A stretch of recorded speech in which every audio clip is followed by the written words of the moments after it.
When someone is speaking to you and you don't understand what he has said, it can be hard to ask for clarification, but understanding is important. So in this American English pronunciation video, I'm going to give you various phrases people use to ask people to repeat themselves.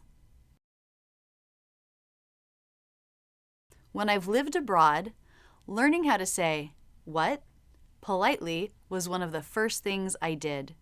When it's your second language and you're speaking to a native speaker, of course you're going to need to ask for clarification often. Well, the simplest, quickest way to ask someone to repeat himself is just to say, "What?"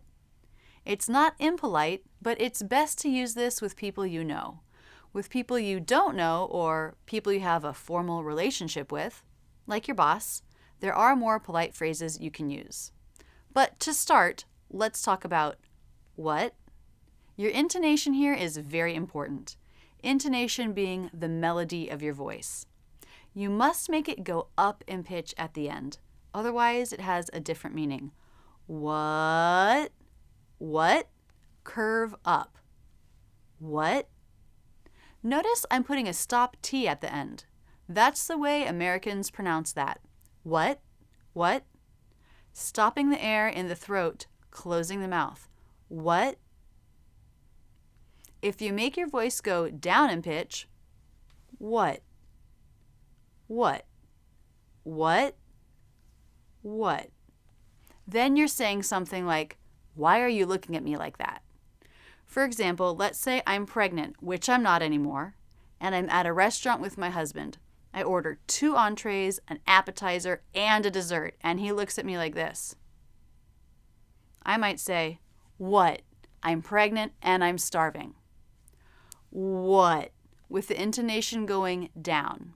If you're saying, "I didn't understand what you said," the intonation goes up. What? What? What? So intonation here is key.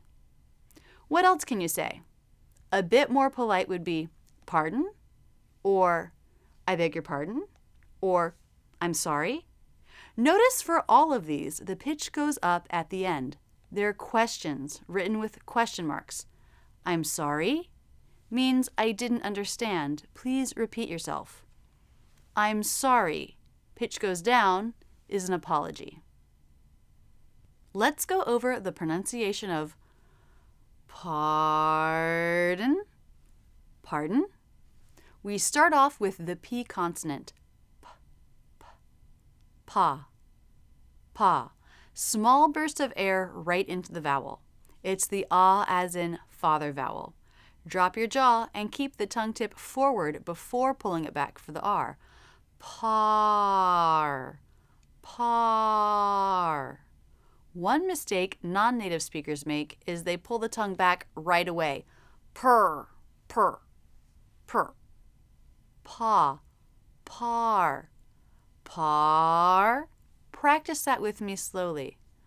Par, pardon. What's happening to the letter O? It makes the schwa sound here, and it's disappearing into the N. You want to do this. It sounds more American. Pardon? But I'm getting ahead of myself. Pa, drop the jaw. Par, pull the tongue back and up for the R. Bring the middle of the tongue towards the middle of the roof of the mouth. Par. Now for the D. Lift the front of the tongue so it's against the roof of the mouth. Pardon. You make the D sound in the throat and then an N. You don't need to move the tongue for that. Pardon. Pardon. If it's easier for you to separate the D and the N, you can flap the tongue against the roof of the mouth quickly for the D, then put it right back up for the N. Pardon. Din. I think it's easier to leave that flap out. You can just leave your tongue in place. Pardon. Pardon. Pardon.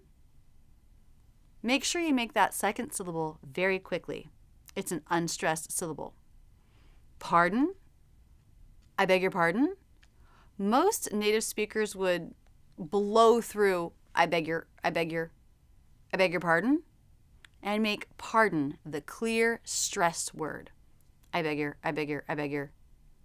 pardon? There's less energy and air in the voice. I beg your.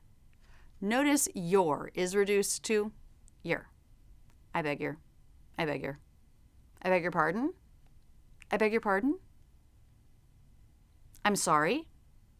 You might hear some Americans say this with only the M consonant. I'm sorry. I'm sorry. The word I'm should be pretty fast. For the word sorry, the first syllable is a lot like the first syllable of pardon, sorry. Drop your jaw, then bring the tongue into position for the R. Sorry. Just a light E vowel at the end. E. I'm sorry. This is the one I use when I need to be more polite. I'm sorry. You might also have heard come again. This is not too common. It's a little more quirky to use that. Come again? What does the pitch do? It goes up. Come again? I use what most of the time and I'm sorry with people I don't know. This is if I didn't understand a word or a sentence. But if there's more I didn't understand, if someone's been talking for several seconds and I'm trying to figure out what they're saying but can't, for example, on the phone with a bad connection, then I might say something more. For example, I didn't understand. Could you repeat that?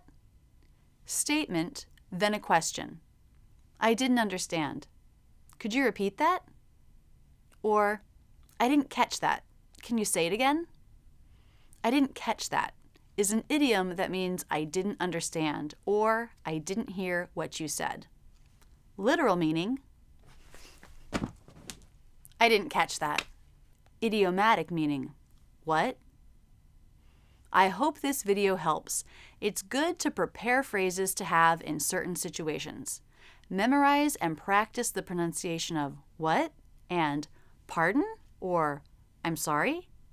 That way, it's less stressful to use them in the moment. What situations make you nervous that you won't know what to say? What situations do you wish you had some practiced phrases for? Let me know in the comments below. If you're new to Rachel's English, welcome. I have over 500 videos to help you speak better American English on my YouTube channel. Click here to visit my channel and subscribe, or see this playlist to get started with my videos. The link is also in the description below. And I have a great ebook, 290 pages with 2.5 hours of audio. This book details my method for learning American English pronunciation. It organizes hundreds of my online videos for a path, start to finish, to help you speak beautifully and naturally. Click here or in the description below to purchase a copy. You'll get free updates of the book for life. That's it, and thanks so much for using Rachel's English. If you liked this video, be sure to subscribe. Either click here or in the description. But don't stop there. Keep learning with my American English in Real Life playlist, my Ben Franklin playlist, or my Word of the Week series. Click on me to check out my channel where there are hundreds of great videos. Don't forget to visit my website where you can learn about my premium membership and online courses.